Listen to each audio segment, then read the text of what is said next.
এক মাস রোজা যেন আল্লাহ রাখা তৌফিক দেয়, বলুন আমি। প্রত্যেকে রোজা রাখবে, আল্লাহ পাকের কাছে এখন থেকে দোয়া চান। আল্লাহ পাক জানি না রোজার মাস তো আসবে কদিন পরেতে, কিন্তু আমি ওই দিন পর্যন্ত বেঁচে থাকবো কি জানি না আল্লাহ। তবে যদি বাঁচিয়ে রাখেন, সুস্থ রাখবেন, সবল রাখবে এবং আপনার এক মাস রোজা রাখার তৌফিক দান করবে। এই যুবকেরা, আবু দাউদ শরীফের হাদিস, আল্লাহ নবী মদিনা নববী শরীফে খুতবা দেবে, নবী আমার মেহরাবে উঠছে, এমন সময় একটা সিঁড়িতে যে উঠলো আমিন বললো, আবার একটা সিঁড়িতে উঠলো আমিন বললো, আবার একটা সিঁড়িতে উঠলো আমিন বললো। অনেক লম্বা আলিমুল কথা বলি, হযরতে জিবরাইল জানিয়েছিলেন, ইয়া রাসূলুল্লাহ হাবিবাল্লাহ, যে মানুষটা রোজার মাস পেল এবং সে নিজের গুনাহকে মাফ করিয়ে নিয়ে জান্নাতে যেতে পারল না, তার মতো হতভাগা মানুষ জমিনে আর দ্বিতীয় না। কেননা রোজার মাসকে আল্লাহ এত গুরুত্ব দিয়েছে, ওই মাস যদি তুমি আমি আল্লাহ সিজদাতে কাটায়, রোজার মধ্যে কাটায়, কোরআন তিলাওয়াতের মধ্যে যদি কাটায়, হালাল ইনকামের মধ্যে কাটায়, মানুষকে দান খায়রাতের মধ্যে যদি কাটায়, আল্লাহ পাক যেমন মায়ের পেট থেকে বাইরে হয়েছিলাম কোনো গুনাহ ছিল না, ওই রোজার মাসের বরকতে আল্লাহ আমাদেরকে বেগুনাহ বানিয়ে দেয়। এর থেকে বড় লজ্জা দুঃখর কি হতে পারে? আসুন তওবা করি, আল্লাহ আমাকে আপনাকে সবাইকে নামাজ পড়ার মতো উপযুক্ত নামাজ পড়ার তৌফিক দেন।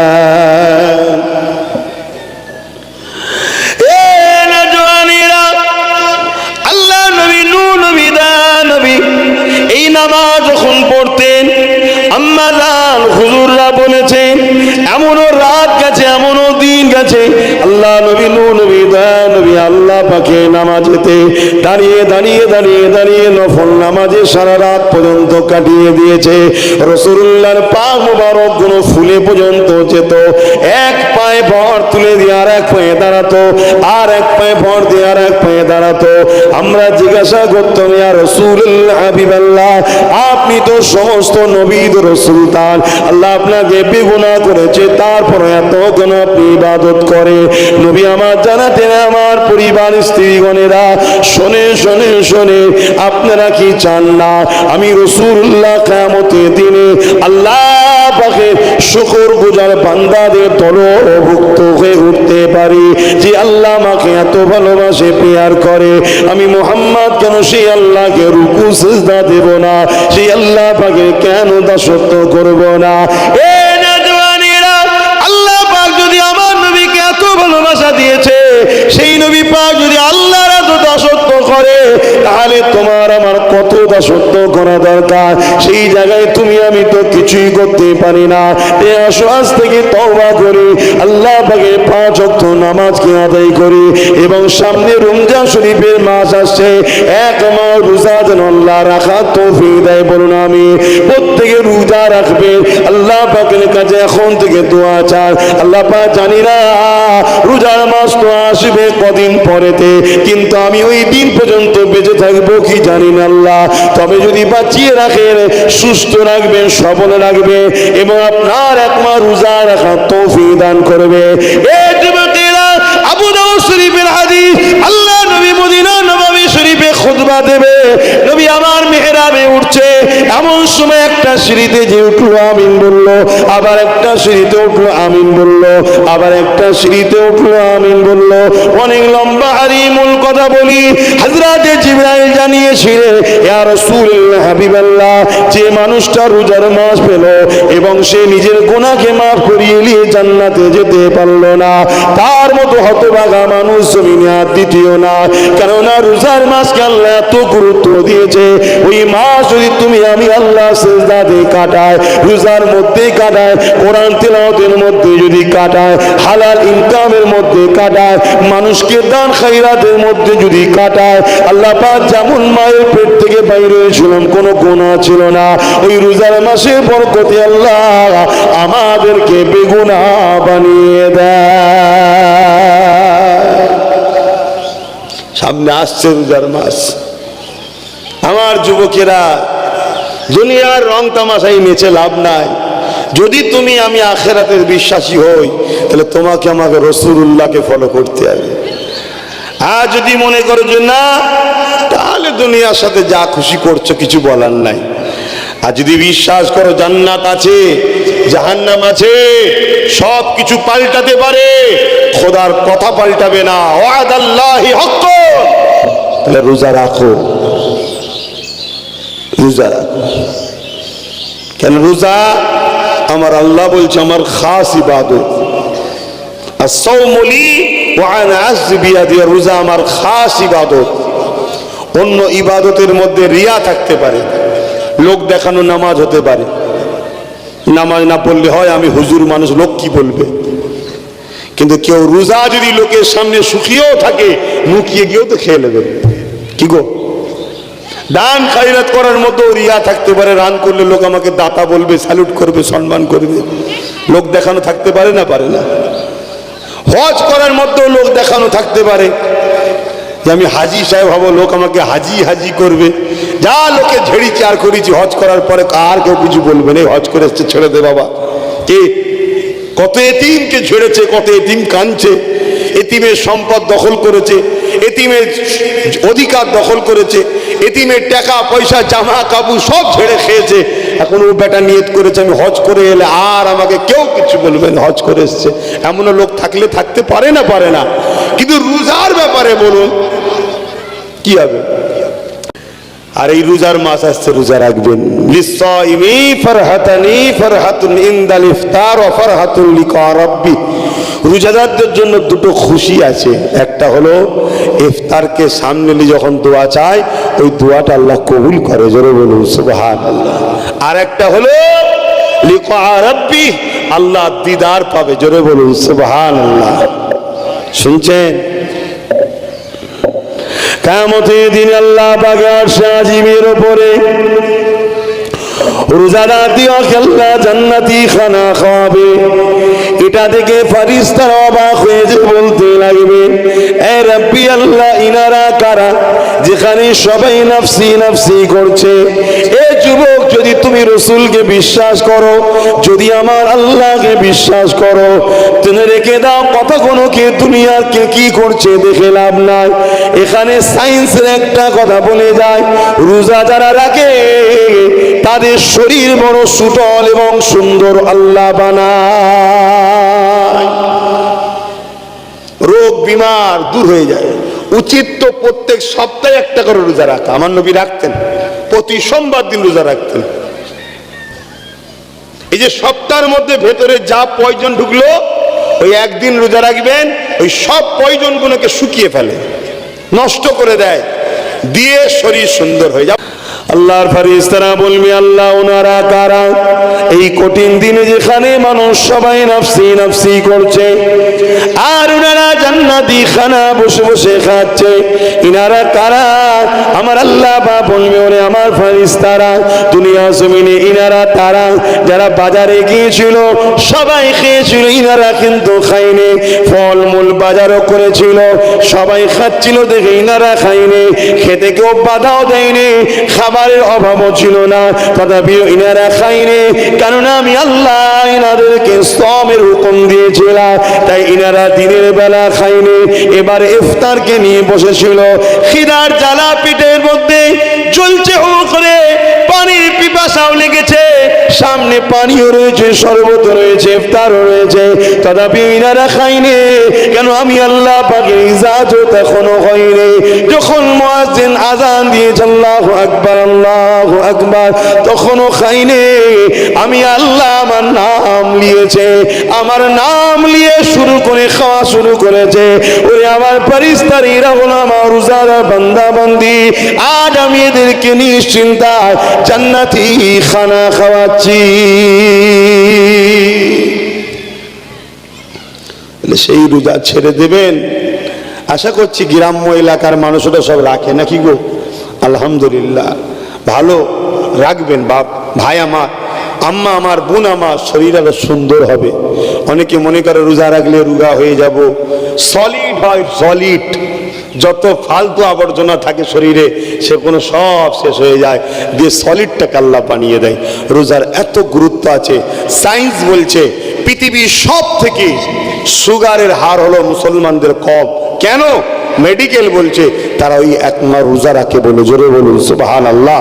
কিন্তু আজ আমাদের বাড়ি বাড়ি তো সুগার ভরে যাচ্ছে, তাই না? এর কারণটা কি?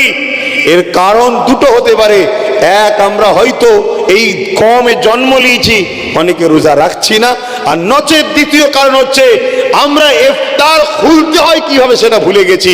ইফতার শুরু করতে না করতেই ভাজি ভুজি আগে খাই, কি খাই না ওইটার দিকে নেশা আগে যায়। আর খালি পেটে থাকে তো যখন ভাজে ও সেন্ট নাকের পাশ দিয়ে ছুটে না, তখন মনে হয় ওইটা আগে নিয়ে যায়, গরম গরম খেতে হবে। আমি খেতে নিষেধ করছি না, কিন্তু নিয়ম আছে। তুমি সারা দিন আল্লাহর খুশির জন্য ছিলে, আর পেটকে প্রথম তুমি রাতের পরে সকালে উঠে কি খাও? সারা রাত ঘুমাবার পর সকালে উঠে কি খাও? ভাজাভুজি খাও, চা খাও। এটা তো ভুল, মারাত্মক জিনিস। প্রথমে উচিত কি? নেবু পানি খাওয়া, হালকা গরম। কিন্তু রোজার মাসেদের হালকা গরম বললে পীর সাহেবের কথা কেউ শুনবে না। তখন মনে হয় ফ্রিজটা খোল, পানি নিয়ে আয়। ফ্রিজ ঠান্ডা পানি রাখার জিনিস নয়। ঠান্ডা পানি খাওয়ার জন্য ফ্রিজ হয়নি, ফ্রিজকে করা হয়েছে সবজি রাখার জন্য। ঠান্ডা পানি খাবেন না, উচিত নর্মাল পানি, ঠিক আছে, সেটাও ঠান্ডা থাকে আলহামদুলিল্লাহ। এসব কথা কে শুনবে? বলা বেকার। খালি আমার ফ্রিজ খুলে সব ঠান্ডা পানি খাবে, কিন্তু কোনো ক্ষতি হচ্ছে, ক্ষতি হচ্ছে। তো যাক, সেই পানি পান করলেন। আল্লাহ নবীর সুন্নাত হচ্ছে খেজুর দিয়ে রোজা খোলা, খেজুর দিয়ে রোজা খোলা আমার রাসূলুল্লাহ সুন্নাত। আর এখন খেজুরও 2 নম্বর বেরিয়ে গেছে, আবার অত বিস্তারিত যাচ্ছি না। তারপরও আল্লাহ মিলাক আমাদের ঘরে। তো খেজুর দিয়ে রোজা খুলবেন, ছোলা আদা দিয়ে খাবেন। কথা বুঝে আসছে? এখনো খাওয়ার পর ঘন্টাখানেক পর সব যদি যায় তখন ভেজে ভুজে খাবেন। কিন্তু আমরা কি করি? আবার অনেকে আছে ফটো তুলে শেয়ার করে, ইফতারের থাল পুরো খালি আর পিছনে 2 হাত আর পুরো পেট একদম মনে হচ্ছে বিড়াল ডিঙাতে পারবে না, এত খেয়েছে, ফটো তুলে ছাড়ছে। তো বলুন এইভাবে খেলে ওর সুগার হবে না? হ্যাঁ, তখন বলবেন হুজুর রোজা রাখলে বলেছে সুগার আনি, এইভাবে খেতে বলেছে রসুল? হ্যাঁ, আল্লাহ বলেছে পেটকে 3 ভাগ করো, রসুল বলছেন পেটকে 3 ভাগ করো। 1 ভাগ পানি দাও, 1 ভাগ খালি রাখো, আর 1 ভাগ খাবার দাও। 1 ভাগ খালি থাকে? বলে এইদিকে রোজাও রাখাবেন, খেতেও দেবেন না, এই কি কথা? না বাপ, খান, কিন্তু ধরে ধরে খান না। আপনার থাল কেউ নিয়ে পালাবে না, আপনার খাবার কেউ নিয়ে পালাবে না। যে খাবারটা আপনি আধ ঘন্টার মধ্যে শেষ করে দিচ্ছেন, ওই খাবারটাকে আপনি 2-5 ঘন্টা ধরে খান। আপনারটাই খান, 2-5 ঘন্টা ধরে খান, আস্তে আস্তে খান। ঘুরতে ফিরতে ঘুরে এসে একটু বসে খেলেন, আবার কাজ করলেন, ঘুরে এসে বসে খেলেন, তাহলে দেখবেন একদিক দিয়ে যাচ্ছে, হজম হচ্ছে, চলে যাচ্ছে যেখানে যাবার, আবার চলে যাচ্ছে। তাহলে আপনার এটাও ঠিক থাকবে, আর সুগার টুগার থেকে হেফাজত আল্লাহ করবে। আল্লাহ হেফাজত করেন, আল্লাহ শেফা দান করে। বলুন আল্লাহুম্মা আমিন। আরো জোরে বলুন আল্লাহুম্মা আমিন। আল্লাহ আমাদেরকে সবাইকে রোজা রাখার তৌফিক দেন। আল্লাহ পাক কোরআনে এটাই বলেছেন, লাকাদ কানা লাকুম ফি রাসূলিল্লাহি উসওয়াতুন হাসানাহ। এ দুনিয়া মানুষেরা, আমি তোদের স্রষ্টা, তোদের রব, তোদের আল্লাহ জানিয়ে দিলাম, তোদের জন্য আমি আমার রসুলকে মডেল করে বানালাম। উসওয়াতুন মানে হচ্ছে মডেল। তোরা আমার নবীকে ফলো কর, আমার নবীকে খেয়াল কর। নামাজ পড়বি, নবী দেখ। রোজা রাখবি, নবী দেখ। হজ করবি, নবী দেখ। দান খায়রাত করবি, নবী দেখ। যাকাত দিবি, নবীর থেকে শেখ। কন্যার বিবাহ দিবি, রসুলের থেকে শেখ। সংসার ধর্ম করবি, রসুলের থেকে শেখ। এক কথায় আমার আপনার পুরো জিন্দেগিটা, প্রতিটা নিঃশ্বাসে নিঃশ্বাসে মুহাম্মদ রসুলকে মডেল বানিয়ে, আইডল বানিয়ে, রসুলুল্লাহকে ফলো করে যারা চলবে, তারাই তো দুনিয়া আখিরাতে এর কামিয়াবি পাবে।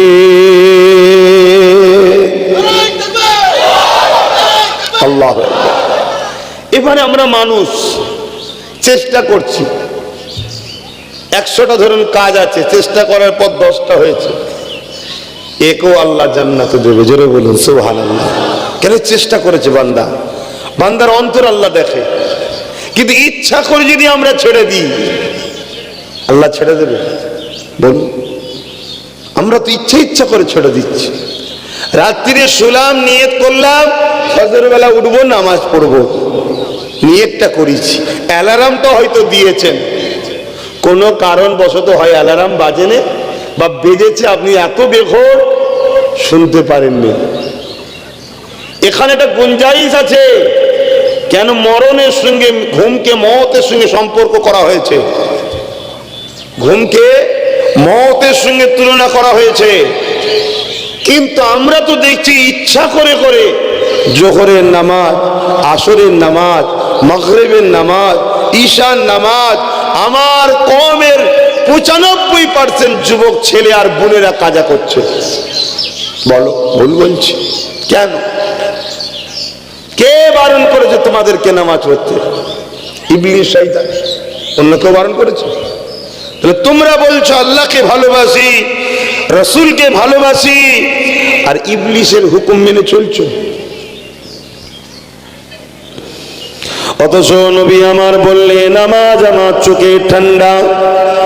হে আমার উম্মত উম্মতি, তোমরা যখন নামাজ পড়বে জেনে রাখবে তোমরা তোমাদের রাসূলের চোখকে ঠান্ডা দিলে। আল্লাহ নবী আরো জানালেন, আসসালাতু মিরাজুল মুমিনিন, নামাজ মুমিনদের জন্য মেরাজ স্বরূপ। এখানে আরেকটা শিক্ষার জন্য বলছে, নামাজ কিন্তু মুসলমানদের জন্য মেরাজ স্বরূপ নয়, নামাজ হলো মুমিন মুমিনাদের জন্য মেরাজ স্বরূপ। মুসলমান আলাদা জিনিস, মুমিন মুসলমান আলাদা জিনিস। প্রতিটা বাচ্চা যখন জন্ম হয় মুসলমান হয়ে জন্ম হয়, সে মুসলিমের ঘরে আসুক, পৃথিবীর যে কোনো ঘরে আসুক, আল্লাহ ওই বাচ্চাকে ফিতরাতের দিক দিয়ে মুসলমান করে পাঠায়। ওই মুসলমানকে বড় হওয়ার পরে মুমিন হতে হয়। মুসলমানটা হলো পাসপোর্ট, মুমিনটা হলো ভিসা।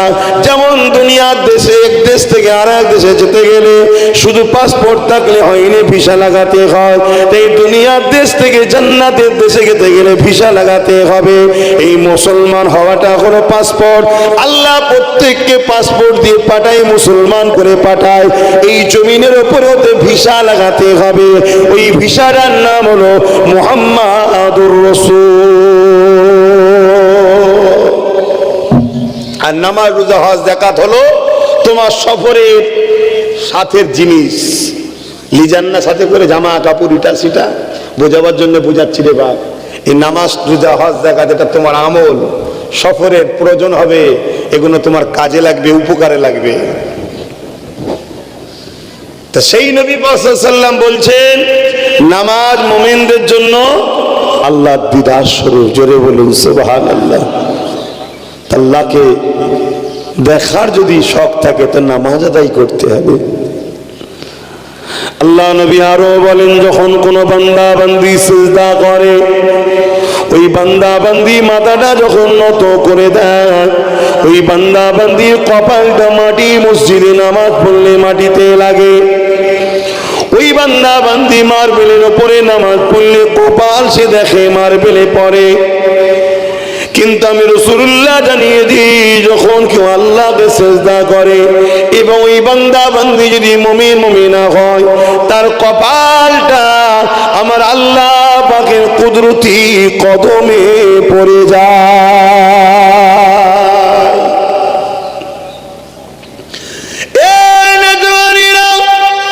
যে আল্লাহ তোমাকে আমাকে দুটো চোখ দিলেন, যে আল্লাহ তোমাকে আমাকে দুটো হাত দিলেন, যে আল্লাহ তোমাকে আমাকে দুটো পা দিলেন, যে আল্লাহ তোমাকে আমাকে আশরাফুল মাখলুকাত করলেন, আল্লাহ পারতেন তোমাকে আমাকে মানুষ না করে কুকুর বানাতে, যার ধরে যেত সে ছিছি করে তাড়াতো।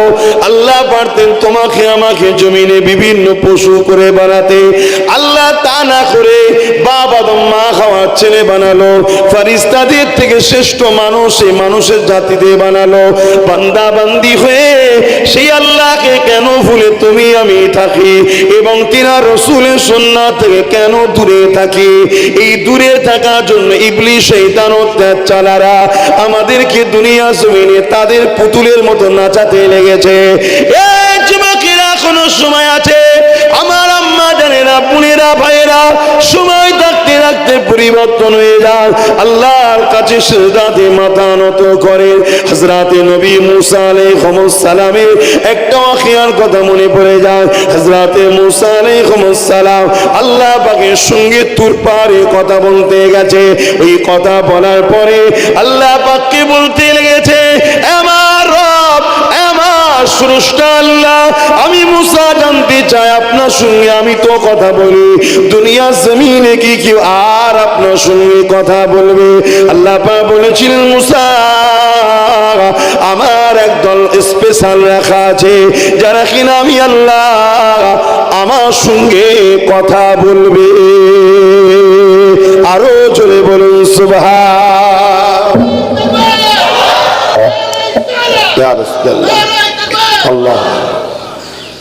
মুসা নবীর বড় কৌতূহল হলো জানার জন্য। মুসা নবী জিজ্ঞেস করছে, আল্লাহ তারা কারা? মুসা নবী কে আল্লাহ তাদের বিবরণ দিচ্ছে। হাই হাই হাই, আল্লাহ তাদের বিবরণ খুলাসা করে বলছে কি, মুসা তুমি আমার সঙ্গে কথা বলো, কথা বলতে গেলে তুর পাহাড়ে আসতে হয়। আর তারা যখন আমার সঙ্গে কথা বলবে কোনো নির্দিষ্ট জায়গায় আসতে হবে না, পাক পবিত্র জায়গা হলেই হবে। জোরে বলুন সুবহানাল্লাহ। ও হযরতে মুসা, তুমি আমার সঙ্গে কথা বলো, বেশি সময় পাও না। কি হলো তো, মোবাইল দেখাচ্ছিস কেন? আমার কাছেও আছে। সকলে বাদ, হাসি খুশিতে থাকতে চাই, কিন্তু তোমরা আমাকে খারাপ করে দাও। কথা বুঝে আসছে? তোমরা তো ভাই হও আমার, তো ভাই ভাইয়ের সঙ্গে হাসি খুশিতেই থাকবে। তো তোমরাই আমার সাথে খারাপ ব্যবহার করো। আর দেখছি দিনকে দিন ভালোবাসার লোকগুলো বেশি বদমাইশ হয়ে যাচ্ছে, বেশি মিশা হয়ে গেছে না? ওই জন্য ঠিক করেছে পরের বছরে সব দাওয়াত, পুরাতন দাওয়াত টোটাল বাদ দিতে হবে, নতুন নতুন জায়গায় যাব নিয়ত করেছি। আল্লাহ কবুল করেন ইনশাল্লাহ। কেন বেশি আশা হয়ে যাচ্ছে জন্য বাপ একটু যেন কেমন কেমন হয়ে যাচ্ছে, ভাবছে হুজুর মনে হয় আমরা ছাড়া চলবে না। আরে কেউ কারো জন্য নয়, সবাইকে আল্লাহ রসুল ছাড়া চলবে না, এটা মনে রাখবে। বাকি কারো কারো প্রয়োজন নেই। মোবাইল কেন জলসা মাহফিলে বার করবে? মাহফিলে এসছেন, ধর্মসভায় এসেছেন, ধর্মীয় অনুসরণ করে বসুন। আল্লাহ কবুল করে। দরুদ শরীফ আল্লাহুম্মা সাল্লি আলা, জোরে জোরে পড়ে, ওয়ালা আলি সাইয়্যিদিনা।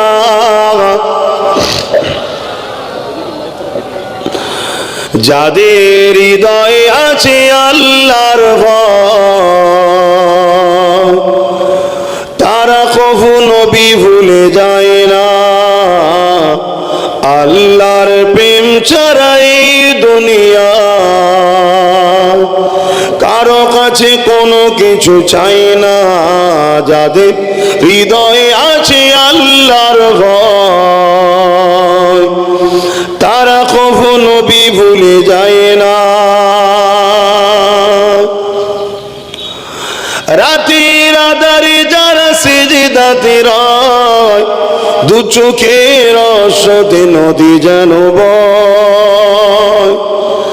রাতের আধারে যারা সিজদাতে রয়, দু চোখের রসতে নদী যেন বয়।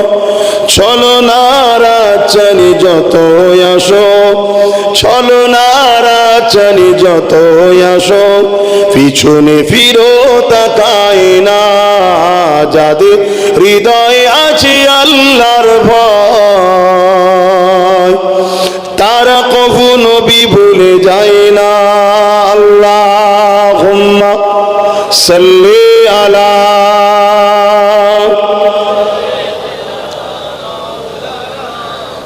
ওয়ালা আলি। আমার আব্বা জানেরা, হযরতে নবী মুসা আলাইহিস সালাম আল্লাহর কাছে জানতে চাইলেন। আল্লাহ পাক বিবরণ দিচ্ছে, মুসা তুমি তোমার সঙ্গে কথা বলতে গেলে তুর পাহাড়ে আসতে হয়, আমার যারা স্পেশাল বান্দা বান্দি আছে, একজন নবীকে বলছে, নবীর থেকে ভিআইপি আবার কারা হয়? হাই হাই আল্লাহ, আমরা কত খারাপ হয়ে গেলাম। আল্লাহ আমাকেও হিদায়েত করেন, আমাদেরকে হিদায়েত করেন, বলুন আমিন। মুসা আলাইহিস সালামকে বলছে, মুসা তুমি তুর পাহাড়ে আমার সঙ্গে বেশি সময় পাও না কথা বলার, তারা যতক্ষণ মন চাইবে আমার সঙ্গে কথা বলতে পারবে। জোরে বলুন সুবহানাল্লাহ। ও হযরতে মুসা আলাইহিস সালাম, আপনি আমার সঙ্গে কথা বলেন, আপনার আমার বীজখানে কতটা দূরত্ব আছে জানেন? মুসা আলাইহিস সালাম বলছেন, আল্লাহ আপনি ভালো জানেন, তবে আমি তুর পাহাড়ের নিচে, আপনি উপরে, এতটা দূরে হবে? আল্লাহ বললেন না, 70,000 নূরের পর্দা আছে, একটা একটা পর্দা 10,000 বছরে বা 70,000 বছরের দূরত্ব। জোরে বলুন সুবহানাল্লাহ। কিন্তু আমার এই স্পেশাল বান্দাবান্দি যখন আমার সঙ্গে কথা বলবে, 70,000 পর্দাকে আমি সরিয়ে দেব, একেবারে সামনাসামনি কথা হবে। জোরে বলুন সুবহানাল্লাহ। কে কথা বলবে? আল্লাহ। কে? যিনি তোমাকে আমাকে দুটো চোখ দিয়েছে, 13,000 কোটি 13,000 কোটি 26,000 কোটি লেন্স আছে দুটো চোখে। 1 টাকা করে ধরো দিকে, 26,000 কোটি টাকা ফ্রিতে। কত টাকা? 26,000 কোটি টাকা। 1 টাকা করে যদি লেন্স পিছু নাম ধরা হয়, ফ্রি দিয়েছে আল্লাহ। কি দিন শোধ করবে আল্লাহ? হ্যাঁ, 10 মিনিট নিঃশ্বাসের ঋণ শোধ করতে পারবে? বল। সেই মালিককে ভুলে আছি আমরা যুবকরা। মসজিদে যখন মুয়াজ্জিন ডাকে আমরা যাই না। যদি মসজিদ দূর হয়, যেতে না পারো, কাজে ব্যস্ত থাকো, নিজের জায়গা তো কমসে কম পড়ো, কারণ উম্মতে মুহাম্মাদির জন্য জমিনকে আল্লাহ মসজিদ করে দিয়েছে। জোরে বলুন সুবহানাল্লাহ। তবে জামাতে পড়লে 27 গুণ সওয়াব বেশি হয়। তবে মাফ করবেন, সব ইমামের কথা আমি বলছি না, কিন্তু এখন সমাজের পক্ষে একটু দেখতেও হবে, ইমাম আল্লাহ ও রসুলের পক্ষে না দুনিয়ার পক্ষে, এটাও দেখার দরকার আছে। কেন ইক্তেদাই তো বিহাদাল ইমাম করতে আগে এটা দেখারও দরকার আছে আমার। কেন আখিরি জামানা, আখিরি জামানা। আমার রাসূলুল্লাহর পিছনে দাঁড়িয়েছিল জুল খুয়াইসারা তামিমি রাইসুল মুনাফিক আব্দুল্লাহ ইবনে উবাইও দাঁড়িয়েছিল। হযরতে সালাউদ্দিন আইবি 3000 আলেম মুফতিকে কতল করেছিল। কত? 3000। কেন? মুনাফিক ছিল। কারবালার ময়দানেও দুটো নামাজ হয়েছিল, একটা হোসাইন হুজুরের তাবুতে আর একটা এজিদ বাহিনীর তাবুতে। আজকে একটু বুঝে বুঝে যেতে হবে, কিন্তু জামাতের সাথে পড়লে 27 গুণ সওয়াব বেশি। আর পৃথিবীর যে কোনো জায়গায় আপনি দাঁড়িয়ে পাক পবিত্র হয়ে নামাজ আপনি যদি পড়েন, আল্লাহ এই জমিনকে মসজিদ করে দিয়েছে উম্মতে মুহাম্মাদির জন্য, এটা স্পেশাল। জোরে বলুন সুবহানাল্লাহ। আল্লাহ নবী হযরতে মুসা আলাইহিস সালাম বললেন, আল্লাহ বা তারা কারা কি জানতে পারি? এ যুবকেরা, তরুণেরা, হযরতে নবী মুসা আলাইহিস সালাম কে আল্লাহ বা বলতে লাগলেন, ও হযরতে নবী মুসা, ওরা হবে আমার আখিরি নবী, নূহ নবী, দয়া নবী, উম্মতি। অর্থাৎ তোমার আমার শান মর্যাদা এত করেছে, আল্লাহ পাক মুসা নবীকে শোনাতে লেগেছে, ও হযরতে মুসা নবী, ওরা যখন নামাজে দাঁড়াবে 70,000 পর্দাকে সরিয়ে দিয়ে আমি আল্লাহ পাক কুদরতি ভাবে একেবারে সামনে চলে যাব, তার একেবারে কাছাকাছি দেখা হবে। তারা যদি আমাকে দেখতে না পাও, এটা জেনে জানো রাখে আমি আল্লাহ তাদের একেবারে কাছে আছি। হযরতে নবী মুসা তারা যখন কোরআন তেলাওয়াত করবে, কোরআন শুধু কিতাব নয়, বই নয়, কোরআন হলো কালামুল্লাহ, আল্লাহ পাকের কথা। যতক্ষণ সে তেলাওয়াত করবে আমি আল্লাহ আমার সঙ্গে তাদের কথা হতে থাকবে। সেই নামাজ যদি ছেড়ে দিই, এর থেকে বড় লজ্জা দুঃখর কি হতে পারে? আসুন তওবা করি, আল্লাহ আমাকে আপনাকে সবাইকে নামাজ পড়ার মতো উপযুক্ত নামাজ পড়ার তৌফিক দেন। এ নওজওয়ানেরা, আল্লাহ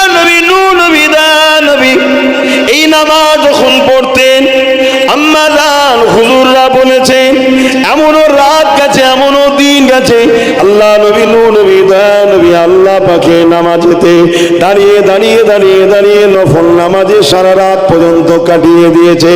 রাসূলুল্লাহর পা মুবারক গুলো ফুলে পর্যন্ত যেত, এক পায়ে ভর তুলে দিয়ে আর এক পায়ে দাঁড়াতো, আর এক পায়ে ভর দিয়ে আর এক পায়ে দাঁড়াতো। আমরা জিজ্ঞাসা করতাম, ইয়া রাসূলুল্লাহ হাবিবাল্লাহ, আপনি তো সমস্ত নবীর সুলতান, আল্লাহ আপনাকে বেগুনাহ করেছে, তারপর এত কেন আপনি ইবাদত করে? নবী আমার জানাতেন, আমার পরিবার স্ত্রীগণেরা, শোনে শোনে শোনে, আপনারা কি চান না আমি রাসূলুল্লাহ কিয়ামতের দিনে আল্লাহ পাকের শুকরগুজার বান্দাদের দলভুক্ত হয়ে উঠতে পারি, যে আল্লাহ আমাকে এত ভালোবাসে, প্রেয়ার করে, আমি মুহাম্মদ কেন সেই আল্লাহকে রুকু সিজদা দেব না, সেই আল্লাহ পাকে কেন দাসত্ব করব না? এ নওজওয়ানেরা, আল্লাহ পাক যদি আমার নবীকে এত ভালোবাসা দিয়েছে, সেই নবী পাক যদি আল্লাহর এত দাসত্ব করে, তাহলে তোমার আমার কত দাসত্ব করা দরকার? সেই জায়গায় তুমি আমি তো কিছুই করতে পারি না।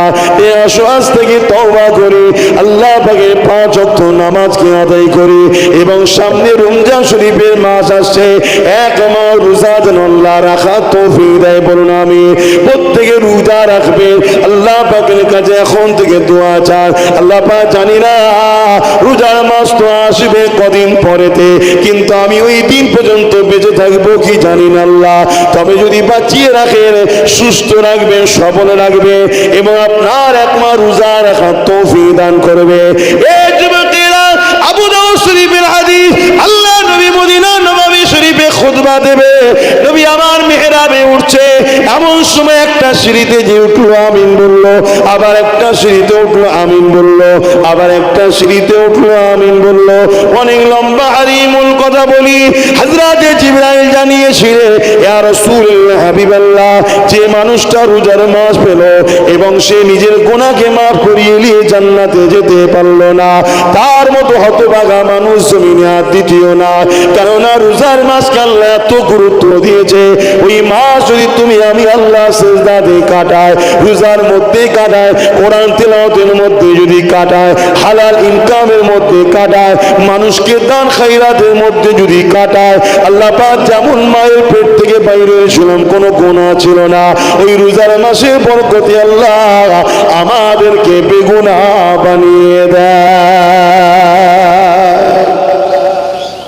সামনে আসছে রোজার মাস, আমার যুবকের আল্লাহ যদি আমাকেও বাঁচিয়ে রাখে, কেন আমি জানি না কখন চলে যাব, কোনো গ্যারান্টি আছে? যদি আল্লাহ রাখে, আল্লাহ যেন আমাকেও এক মাস রোজা রাখার তৌফিক দান করে, বলুন আল্লাহুম্মা আমিন। রোজার কত ফজিলত! এক কিতাবের মধ্যে আছে, এক ইহুদি ধর্মগুরু, মানে ধর্মের ঘরের লোক, এই রোজার মাসে তার বাচ্চাকে নিয়ে বাজারে বেরিয়েছে। রোজার মাস, সে তার বাজার করছে, মুসলমানের বাজার করছে। বাচ্চা ছেলে বোঝে কি? বোঝে না তো, কিন্তু ইহুদি চাইছে তার বাচ্চা এটা সেটা খেতে চাইছে। ইহুদি চাইছে না যে আহা রোজাদারদের সামনে খাক। দেখুন, একটা অন্য ধর্মের মানুষের মধ্যে এইটুকু বিবেক ছিল, আর এখন যদিও কেউ রোজা না রাখে ওপেন খেয়ে বেড়াচ্ছে, ওপেন, হাইরে হাইরে হাইরে, ওপেন খেয়ে বেড়াচ্ছে। অথচ হাদিস পাকের মধ্যে আছে, পাপ যদিও হয়ে যায় সাক্ষী রেখো না, তার মানে কি লোকের সামনে করো না। কিয়ামতের দিন যদিও তোমার কোনো ভালো কাজের জন্য আল্লাহ ইহসান করে, তোমার এই পাপের সাক্ষী দাঁড়িয়ে যাবে যে আল্লাহ আমি সাক্ষী দিচ্ছি ও রোজার মাসে মশলা খেয়ে, গুটকা খেয়ে, এটা খেয়ে ওটা খেয়ে ঘুরে বেরিয়েছিল। আর যারা রোজার মাসে দারু টারু পান করে তাদের কথা বাদ দেন, তারা আল্লাহ পাক জানে তারা কিরকম মুসলমান, আল্লাহ জানে। নাউযুবিল্লাহ মিন যালিক, লা হাওলা ওয়ালা কুওয়াতা ইল্লা বিল্লাহিল আলিয়্যিল আযীম। আল্লাহ সমস্ত হারাম জিনিস থেকে, হারাম খাদ্য থেকে, হারাম পয়সা থেকে আল্লাহ আমাকে হেফাজত করেন, বলুন আমিন। আপনাদেরও হেফাজত করে, বলুন আল্লাহুম্মা আমিন। তো যে কথা বলছিলাম, ওই বান্দাটা কষ্ট হচ্ছে নাকি? এখানটা তো বেশ ছায়া আছে, গরমও পড়ে গেছে। ওই বান্দা তার ছেলেকে বারবার বারণ করছে, বাবা রোজাদাররা সব রোজা রেখে আছে, মুসলমানরা, তুমি খেও না, তাদের মনে কষ্ট হবে। কেন স্বাভাবিক, একজন খেলে তারও বেশি মনে হয় যেটা খায়। কখন বেখিয়ালে বাপ দেখছে ছেলে একটা খাবার খাওয়া শুরু করেছে, তো বাপ রাগ করে ছেলেটাকে ডেটেছে বা একটু মেরেছে। কথা বুঝে আসছে, রাগ করেছে, বকেছে, ঘরে চলে গেছে। ঘরে চলে গেছে, যাবার পর কিছুদিন পরে ওই ইহুদিটা মারা যায়। ইহুদিটা মারা যায়, মসজিদের ইমাম তাকে খবে দেখছে। মাফ করবেন, আমি সব ইমামকে খারাপ বলছি না, তবে আগেকার সময় বেশিরভাগ ইমামরা একটু তাসাউফপন্থী ছিল, কথা বুঝে আসছে। তাই বেশিরভাগ ইমামদেরকে আল্লাহ অনেক কিছু দেখাতেন। যেমন আমারই পশ্চিমবাংলার পশ্চিম মেদিনীপুর বলে একটা জায়গা আছে, ইন্দা বলে একটা গ্রাম আছে, আপনারা নাম শুনেছেন কি জানি না। সেখানে একজন আল্লাহর অলির মাজার আছে। সেই মাজারকে কেন্দ্র করে পরে ঢোল বাজনা গান টান হওয়া শুরু হলো। ওখানে একটা গাছ ছিল, বট গাছ, ওই বট গাছটা আস্তে আস্তে শুকিয়ে গেল। তো ইমামকে একদিন রাত্রে খবে দেখাচ্ছে যে ইমাম তুমি গ্রাম ছেড়ে চলে যাও, কেন গ্রামে খোদার গজব আসতে শুরু করেছে। তো ইমাম খবের মধ্যে জিজ্ঞেস করছে, হুজুর আপনার পরিচয়? তো বলছে, বাবা আমি ওই গাছের তলায় যে মাজার আছে ওইটাই থাকি, এরা বড্ড জ্বালায় আমাকে থাকতে দেয় না। ইসলাম বিরোধী কর্মকাণ্ড, ছেলে মেয়ে একসাথে অবাধে ঘোরাফেরা, এগুলো ইসলামে হালাল না হারাম? হ্যাঁ, ঢোল টোল বাজিয়ে গান টান করে বাবা খুব জ্বালায়। তা আল্লাহর কাছে দোয়া করেছে, আল্লাহ কবুল করেছে, গ্রামে আযাব আসবে, বাবা তুমি পালিয়ে যাও। তখন ইমাম খবের মধ্যেই বলছে, হুজুর একটা বার ক্ষমা করেন, আমি এদেরকে বুঝাবো, যদি এরা পরিবর্তন হয়ে যায় একটা বার সুযোগ দেন, আপনি আল্লাহর কাছে ক্ষমা এদের জন্য চান। আল্লাহর ওলি বলছেন ঠিক আছে বুঝাও। তখন বললেন, হুজুর কিছু একটা নিদর্শনের কথা আপনি বলুন। আল্লাহর ওলি বললেন, যদি এরা এই বেশরিয়াত ইসলাম বিরোধী কাজটা বন্ধ করে দেয়, এই মরা বট গাছটাতে পাতা গজানো শুরু হবে। জোরে বলুন সুবহানাল্লাহ। খবের মধ্যেই ঘটছে। সকাল হয়েছে, ইমামকে মানুষ বড় ভালোবাসত, আল্লাহওয়ালা মানুষ ছিল।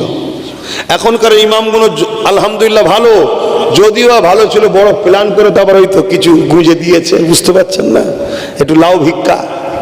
আর আমরা এই ভিক্ষা কিসের জানি না, মদের টাকা আর না দেহ বিক্রি করার টাকা না কিসের টাকা, কিছু জানা আছে? জানা নেই। ব্যাস যদি বলে ওয়াকাফের, তো ওয়াকাফেরটা কি খেটে খেটে খেটে খেটে সুদ বেড়েছে, সেই সুদের টাকা? কিছুই তো খবর নাই। বললে আবার তো সব পিছনে লেগে যাবে, বাপ বললে যদি বলে পিছুতে লেগে যাবে।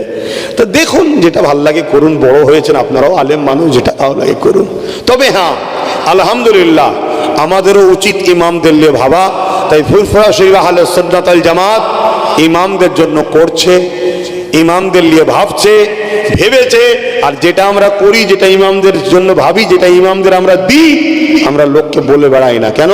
ইমামদের নজরানা ইমাম জানবে, আল্লাহ জানবে, আর যারা দিচ্ছে তারা জানলেই যথেষ্ট। সমাজকে বলার কি দরকার?